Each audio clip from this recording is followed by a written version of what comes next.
السلام علیکم، کیسے ہیں آپ سب؟ امید کرتا ہوں کہ آپ سب خیریت ہوں گے، ٹھیک ٹھاک ہوں گے۔ میں ہوں آپ کا ہوسٹ نعمان قدیر اور آپ دیکھ رہے ہیں میرا یوٹیوب چینل NS انفارمیٹیو۔ دوستوں، میں آج آپ سے کچنار کے بارے میں بات چیت کرنے والا ہوں۔ سب سے پہلے میں آپ سے یہ پوچھنا چاہوں گا کہ کیا آپ جانتے ہیں کہ کچنار کیا ہوتا ہے اور کیا آپ نے کبھی کچنار دیکھا ہے؟ کچنار ایک انتہائی خوبصورت درخت ہے جو پاکستان کے مختلف علاقوں میں بآسانی کاشت کیا جاتا ہے، لیکن نہ جانے کیوں ہمارے پاک خواتین و حضرات اس کو نظر انداز کرتے ہیں۔ آئیے اس درخت کے فوائدے جانتے ہیں۔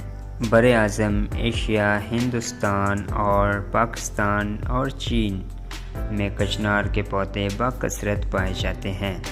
اردو، پنجابی اور ہندی زبانوں میں اسے کچنار کہا جاتا ہے، جبکہ بنگالی زبان میں کنچن کے نام سے معروف ہے۔ کچنار یا کچنال کا آبائی وطن ہندوستان سمجھا جاتا ہے۔ کچنار گرم آب و ہوا میں زیادہ پھیلتی اور پھولتی ہے۔ کچنار کی افزائش تخم ریزی کے علاوہ پیوند کاری سے بھی کی جاتی ہے۔ مارچ کے مہینے میں اس کے پتے گرنے شروع ہو جاتے ہیں اور پھول کی کلیاں موسم بہار کی آمد کی اطلاع دیتی ہیں۔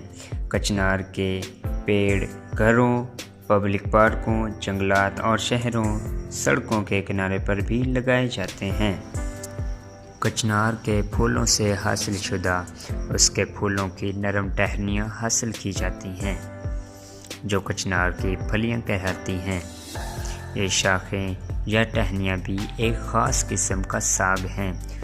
ان پھلیوں کی مناسب کاٹ چھانٹ کر کے ان کی بھجیا بنائی جاتی ہے جو روٹی، چپاتی، پوری یا پراٹھے کے ساتھ کھانے میں انتہائی پرلطف اور خوش ذائقہ ہوتی ہے۔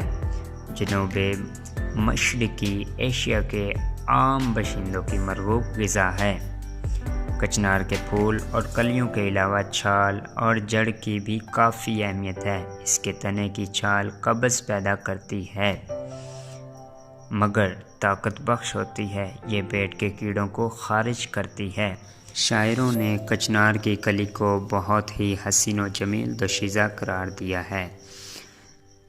کچنار کی کلی کو بہت ہی اہمیت کا حامل سمجھا جاتا ہے شاعروں کی نظر میں۔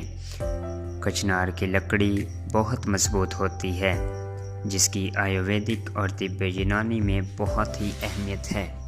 کچنار کے پھول، پتے، چھال اور جڑ زمانہ قدیم سے آیورویدک اور طب یونانی میں ادویات بنانے میں استعمال کیے جا رہے ہیں۔ کچنار کی کلیاں تنہا یا قیمے کے ساتھ بھی پکائی جاتی ہیں جو کافی ذائقہ دار ہوتی ہیں۔ جذام اور معدے کے زخم کے مریضوں کو یہ بطور دوا دی جاتی ہے۔ اس کی جڑ سفراسی کیفیت میں بھی دی جاتی ہے۔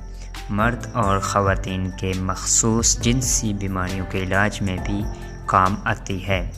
خون صاف کرتی ہے۔ دمے کے علاج اور ماؤتھ واش کے طور پر بھی استعمال کرائی جاتی ہے۔ معدہ میں ریاح پیدا ہونے سے روکتی ہے۔ کچنار کی چھال خون کے اخراج کو روکتی ہے۔ اس کا جو شاندار فربہی کو کم کرتا ہے۔ یہ فساد خون کا بہترین علاج ہے اور بواسیر کے مریض میں کچنار کا کھانا بے حد مفید ہے۔ پیشاب کے امراض دور کرنے میں کچنار کی سبزی کھانے سے فائدہ ہوتا ہے۔ یہ اچار بہت مزیدار ہوتا ہے۔ کچنار دیر سے ہضم ہوتی ہے، لہٰذا معالجین کہتے ہیں کہ اسے بغیر ادرک اور گرم مسالے کے نہیں کھانا چاہیے۔ اس کی سبزی میں دہی اور زیرہ ملانے سے اس کے نقصان دہ اثرات دور ہو جاتے ہیں۔ کچنار کی کلیاں بڑی تعداد میں پھول بننے سے پہلے ہی توڑ لی جاتی ہیں کہ بطور سبزی اس کی بڑی مانگ ہے اور اپنے کاشتکار کے لیے بڑی ہی منافع بخش ہے۔